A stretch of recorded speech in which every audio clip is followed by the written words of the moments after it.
মুর্তজা, বেশিরভাগ আসনেই আমরা দেখেছি যে বিএনপি জয়লাভ করেছে।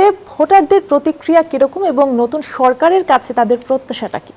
রাজশাহীর যে ৬টি সংসদীয় আসন, এর মধ্যে ৪টিতেই বিএনপি মনোনীত প্রার্থীরা জয়লাভ করেছেন। ২টি আসনে রাজশাহী ১ এবং রাজশাহী ৪ আসনে জামাত ইসলাম মনোনীত প্রার্থী জয়লাভ করেছেন। আমরা ভোটারদের সঙ্গে কথা বলেছি, তারা যেমনটি বলছেন যে বিএনপির যে নিরঙ্কুশ বিজয়ের পিছনে ৩১ দফা যে প্রতিশ্রুতি ছিল বিএনপির, সেটি ভোটার সহ সর্বস্তরের মানুষের কাছে অত্যন্ত জনপ্রিয়তা লাভ করেছে।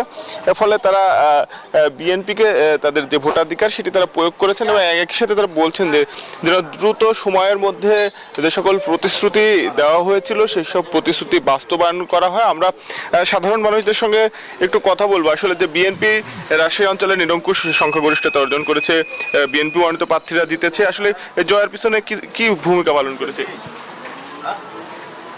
বিএনপি সারা বাংলাদেশে যে নিরঙ্কুশ সংখ্যাগরিষ্ঠতা পেয়েছে, এই জয়ের পিছনে আমি মনে করি বিএনপির যে ৩১ দফা কর্মসূচি তারেক রহমান ঘোষণা করেছিলেন, এই ৩১ দফা কর্মসূচির ভিতরে জনবান্ধব এবং জনকল্যাণমুখী অনেক কর্মসূচি আছে, যেগুলো জনসাধারণ আমরা সানন্দে গ্রহণ করেছি এবং এই কারণেই জনগণের মধ্যে একটা স্বতঃস্ফূর্ততার মাধ্যম দিয়ে বিএনপিকে তারা নির্বাচিত করতে চেয়েছে এবং সে অনুপাতেই ফল ঘোষিত হয়েছে। ধন্যবাদ আপনাকে। আমরা আরেকজনের সাথে একটু কথা বলি যে ৩১ দফা সহ নানা প্রতিশ্রুতির কথা ছিল বিএনপির, ইস্তেহার সহ তারেক রহমানের বিভিন্ন বক্তব্য। আসলে কবে থেকে সেসব প্রতিশ্রুতির বাস্তবায়ন চান?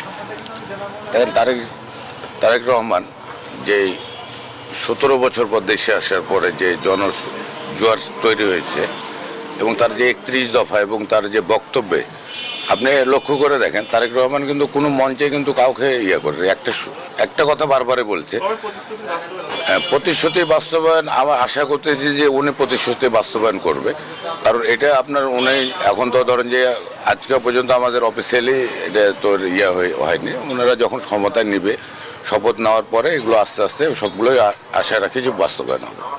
ধন্যবাদ আপনাকে। আমরা কথা বলছিলাম ভোটার সহ রাজশাহীর সর্বস্তরের মানুষের সঙ্গে। তারা যেমনটি বলছিলেন যে দ্রুত সময়ের মধ্যে তারা প্রতিশ্রুতির বাস্তবায়ন চান এবং দেশকে উন্নয়নের পথে যে নব সূচনা হবে সেই সূচনা দ্রুত সময় সেই দাবি জানাচ্ছিলেন। এবং একই সাথে ভোটাররা আমরা কিন্তু দেখেছি যে রাজশাহীর ৬টি আসনের বেশিরভাগ আসনে বিএনপি মনোনীত প্রার্থীরা বিপুল ভোটে জয়ী হয়েছেন।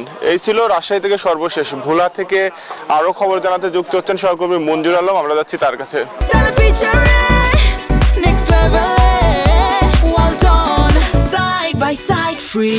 মুর্তজা ভাই, আপনি যেরকমটা বলেছেন, সারা দেশের মতো ভোলায়ও কিন্তু 4টি আসনেই বিএনপি জোট এবং বিএনপির প্রার্থীরা নির্বাচিত হয়েছেন।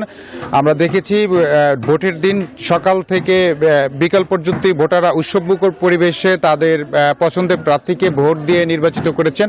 এই আসনটি ভোলার 4টি আসনেই কিন্তু হাড্ডাহাড্ডি লড়াই আমরা দেখতে পেয়েছি। ভোলা সদর আসনে জোটের প্রার্থী আন্দাজ রহমান পার্থ জামায়াতের প্রার্থী অধ্যক্ষ নজরুল ইসলামের সাথে একটি হাড্ডাহাড্ডি লড়াই হয়েছে। ভোলা 2 এবং 3, 4 প্রত্যেকটা আসনেই কিন্তু লড়াই হয়েছে। তো সর্বশেষ ভোটাররা তাদের মূল্যবান ভোট দিয়ে তাদের পছন্দের প্রার্থীকেই নির্বাচিত করেছেন, যাতে আগামী জাতীয় সংসদে গিয়ে ভোলার যে মৌলিক যে সমস্যা রয়েছে সেই সমস্যা নিয়ে যাতে সংসদ সদস্যরা সংসদে কথা বলবেন এবং ভোলার উন্নয়নের জন্য কাজ করবেন। তো ভোটারদের সাথে কথা বলেছি আমরা, তারা আমাদেরকে জানিয়েছেন তাদের যেই প্রত্যাশা, সেই প্রত্যাশা অনুযায়ী ভোলা একটি দ্বীপজেলা, এই দ্বীপজেলা উন্নয়নের জন্য যাতে সংসদ থেকে তারা ভোলার জন্য কাজ করেন। তো আমরা এখন স্টুডিওতে যাব। তো আমার কাছে এই ছিল ভোলা থেকে সর্বশেষ তথ্য।